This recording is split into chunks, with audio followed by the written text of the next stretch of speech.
अस्सलाम वालेकुम। Programme anchor zoom में खुशामदीद। मैं हूँ शर्जील अरशद। आम इंतखाबात के लिए मुल्क भर में उम्मीदवारों के कागजात नामजदगी की स्क्रूटनी का अमल शुरू हो गया है। कागजात जमा कराने का कल आखिरी रोज़ था।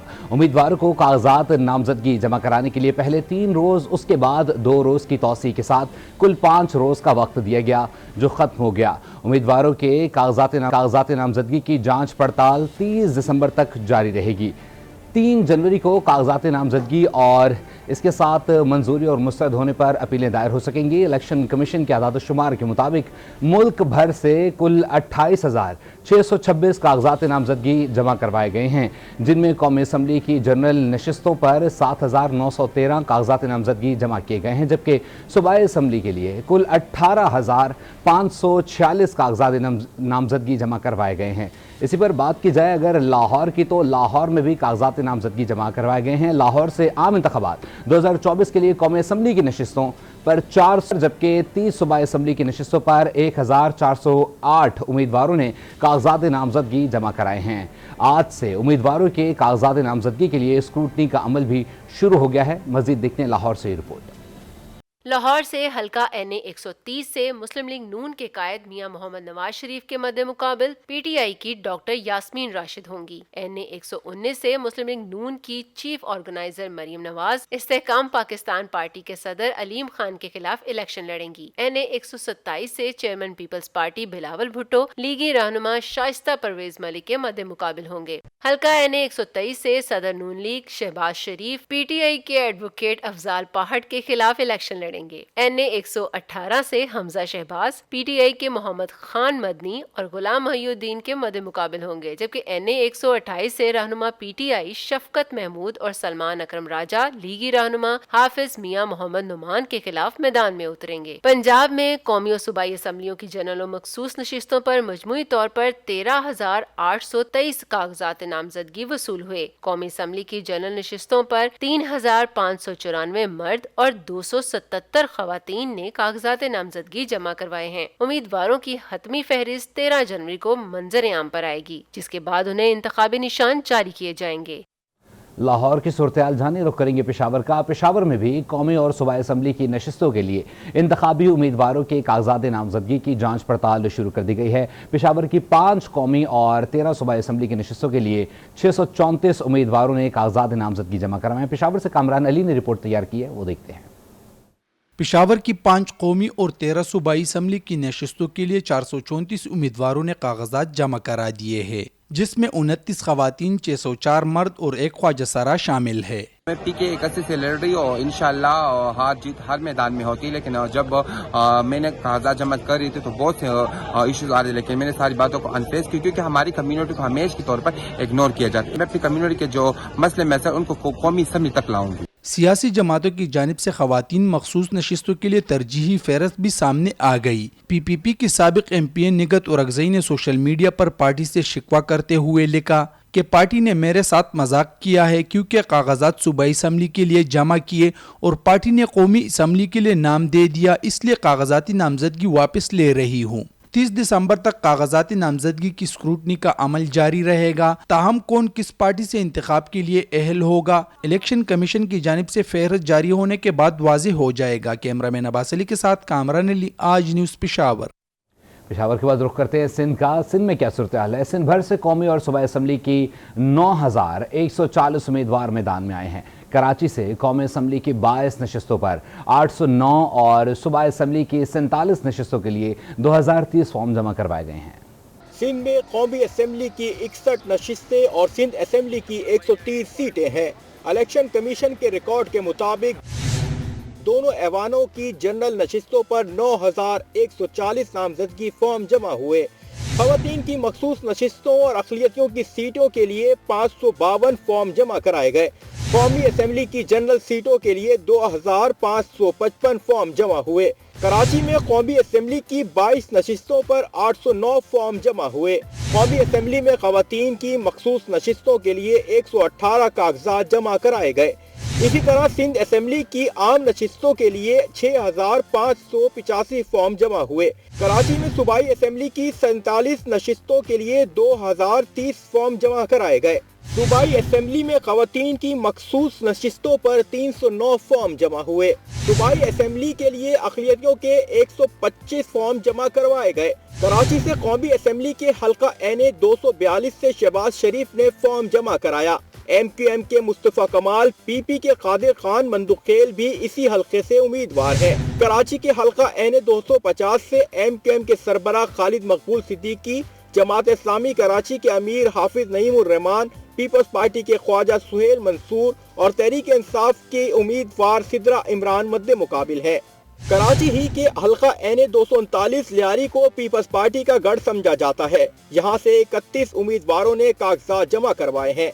इस बार पीपल्स पार्टी की जानिब से नबील गबोल और नादिर गबोल, लियारी अलायंस के शकूर शाद और जमात इस्लामी के अब्दुल रशीद आमने सामने होंगे।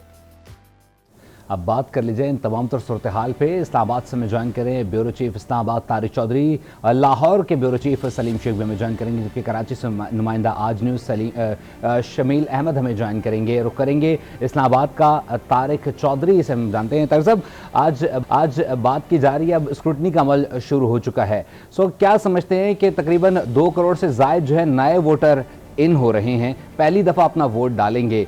साथ ही साथ शफाफियत के लिए अब इंतखाबात के साथ ही साथ जो हिरारकियों से चेंज किया जा रहा है, आईजी इस्लामाबाद और DC भी चेंज कर दिए गए हैं। क्या समझते हैं किस तरीके का इस दफ़ा इलेक्शन होगा, या इस दफ़ा भी बार बार कहा जाएगा कि धांधली की गई है? देखिए, ये तो इलेक्शन के नतीजे जब सामने आएंगे तो फिर पता चलेगा कौन नतीजे को तस्लीम करता है और कौन हस्बे मामूल वावेला मचाता है। इस वक्त हमने देखा है कि आज पहला दिन है जब स्क्रूटनी शुरू हुई है उम्मीदवारों की। वो तकरीबन 10,000 के करीब उम्मीदवार हैं मेन बड़ी जमातों के। बाकी जो आज़ाद हैं उनकी तादाद सैकड़ों में है। तो अगले 4 दिन यानी 30 तारीख तक, 30 दिसंबर तक ये प्रोसेस जारी रहेगा और एक उम्मीदवार को बुलाकर उसकी स्क्रूटनी की जाएगी। स्क्रूटनी के बाद जो है अपनी फरिस्त अवेजा होती है। इस दौरान में नैब और जो मुख्तलिफ दीगर महकमे हैं उनका भी रिकॉर्ड सामने आएगा कि कोई उम्मीदवार कहीं डिफॉल्टर तो नहीं, या किसी जुर्म में मुलव्वस तो नहीं, किसी के खिलाफ FIR दर्ज तो नहीं, या कम से कम किसी पर माजी में कोई जुर्म साबित तो नहीं हुआ। तो ये सारी चीजें इस छल्ले से गुजरकर सारे उम्मीदवार सामने आएंगे।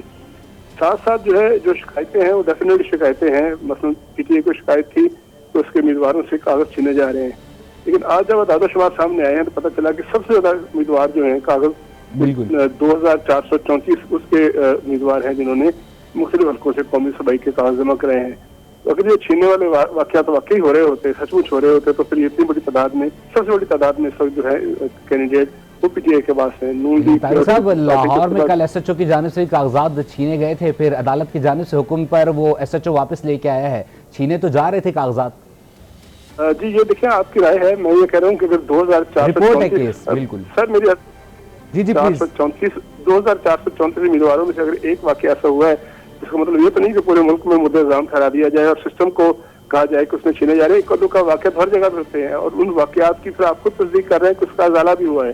तो अगर कहीं शिकायत और उसका अजाला हो रहा हो तो इसका मतलब होता है कि सिस्टम अपना काम कर रहा है, ट्रिब्यूनल अपने काम कर रहे हैं, मॉनिटरिंग टीमें अपना काम कर रही हैं। तो वो जो एक लार्ज स्केल पे, मैस स्केल पे कहा जा रहा था कि छीन लिए गए, पहुंचने नहीं दिया जा रहा, रास्ते में रोक लिया, वो तो नहीं हुआ ना। ये दादोशुमार इस बात के गवाह हैं कि 3,500 के करीब लोग मौजूद हैं। तो मैं ये कह रहा था कि अगर कोई शिकायत है तो फिर शिकायत को अजाले का भी कोई तरीकाकार मौजूद है और उस तरीकाकार के मुताबिक चलते हुए देखिए सारी सियासी जमातों ने सिस्टम के मुताबिक चलना होता है। सिस्टम अगर आपको रिस्पॉन्ड कर रहा है, सिस्टम आपको बता रहा है, आप शिकायत दूर कर दे, इसका मतलब ये होता है कि आपको इलेक्शन इंश्योर करने की कोशिश की जा रही है कि वो फेयर एंड फ्री हो। अगर जब 8 फरवरी आएगा फिर देखेंगे कि कौन सी सियासी जमात कौन सा मुद्दा लेकर कौन सा सबूत लेके आती है अगर उसकी कोई शिकायत हुई। तो मेरा ये ख्याल है कि ये प्रोसेस जो है अभी अगर चल रहा है, इसको साथ साथ मीडिया भी मौजूद है, आप लोग भी मौजूद हैं, हम लोग देख रहे हैं कि कहाँ कौन बेईमानी करता है। अगर कोई बेईमानी करेगा तो उसका रिकॉर्ड अच्छा अच्छा कौम के सामने आ जाएगा। बिल्कुल कौम के सामने आ जाएगा। रुक करेंगे लाहौर का। सलीम, बताइएगा क्या सूरत हाल देख रहे हैं? मुस्लिम लीग नून की जो रहनुमा हैं मरीम नवाज की जानिब से NA 120 में कागजात नामजदगी जमा कराए गए हैं, उन्हीं की जो अगेंस्ट PTI की जानिब से सनम जावेद ने भी जमा कराए हैं। कैसा कंपटीशन देखेंगे आप और हल्के की क्या सूरत हाल देख रहे हैं आप? देखिए, जब इलेक्शन होंगे उस वक्त क्लियर होगा और अभी तो जो है कागजात की जो स्क्रूटनी है उसका अमल जारी है। अब देखना यह है कि जो मरीम नवाज के अगेंस्ट जो उम्मीदवार होंगी सनम जावेद उनके कागजात क्लियर होते हैं या नहीं। और दूसरी बात ये जो इलेक्शन की जो साइंस है ये बड़ी एक पेचीदा सी साइंस है। इलेक्शन इस तरह नहीं होता कि अगर एक किसी पीटीआई के कैंडिडेट जिसको इलाके में कोई नहीं जानता और वो आ जाए और उससे ये समझ लिया जाए कि वो पीटीआई का कोई उम्मीदवार जो है वो कामयाब हो जाएगा, ऐसा बिल्कुल नहीं है। क्योंकि मैं जिस तरीके से मैं यहाँ लाहौर की सियासत को या पंजाब की सियासत को देखता हूँ उसमें जो है वो सूरत हाल अब बिल्कुल जो है वो तब्दील होती हुई नजर आ रही है। इस समय जो ग्राउंड पर सूरत हाल है वो मुस्लिम लीग नून के हक में वो ज्यादा नजर आ रही है। बजाय जो है वो पीटीआई सोशल मीडिया पर जो है वो काफी एक्टिव है, लेकिन पीटीआई के साथ इस समय एक जो सूरत हाल नजर आ रही है वो ये है कि अब उसके पास जो है वो बैट का निशान भी नहीं है। अब देखना यह है कि पीटीआई के जो भी उम्मीदवार होंगे वो किस जो है वो निशान पर इलेक्शन लड़ेंगे। आजाद के तौर पर जब वो इलेक्शन लड़ेंगे तो वो उनको पूरे पंजाब में बल्कि पूरे पाकिस्तान में बताना पड़ेगा कि उनका कौन कौन सा उम्मीदवार जो है वो किस किस हल्के में जो है वो इलेक्शन लड़ रहा है। और सूरत ये है कि मुस्लिम लीग नून जो है वो इस वक्त फेवरेट जमात समझी जा रही है और लाहौर जो है वो इस वक्त इलेक्शन का जो है वो बाज़ाब्ता गढ़ समझा जा रहा है। क्योंकि नवाज शरीफ जो है वो भी इसी हल्के से यानी लाहौर से इलेक्शन लड़ेंगे। वो 3 बार वज़ीर आज़म रह चुके हैं, अब चौथी बार वज़ीर आज़म के बारे में उनके यानी टफ कंपटीशन आप लाहौर में देख रहे हैं। ठीक है सलीम, हमारे साथ रहेगा। सिंध की सूरत हाल जान लेते हैं। शमील अहमद नुमाइंदा आज न्यूज़ उन्होंने भी हमें ज्वाइन किया हुआ है। शमील बताइएगा सिंध में मजमूई तौर पर कितने नामजदगी के कागजात जमा करवाए गए, क्या सूरत हाल देख रहे हैं इलेक्शन से मुतालिक आप सिंध में? देखिए जिस तरह अभी शेख साहब ने बात की कि इलेक्शन की जो साइंस है बिल्कुल अलग चीज है कि जो कुछ आपको नजर आ रहा होता है उसका असल रिजल्ट इलेक्शन वाले दिन ही निकलता है। तो जो सूरत हाल नजर आ रही है इस वक्त जिस तरह की एक्टिविटीज है उसमें बहुत सारी जमातें एक्टिव हुई हैं। खासतौर पर हम ये देखते हैं कि जो गुज़िश्ता दिनों एमक्यूएम की सूरत हाल रही और उसके बाद जिस तरह उन्हें मुतहर्रिक हुए पूरे शहर में उनके जलसे जुलूस जारी है। उस वक्त अगर हम देखते हैं कि सबसे ज्यादा जो एक्टिविटीज नजर आ रही है वो एमक्यूएम की है।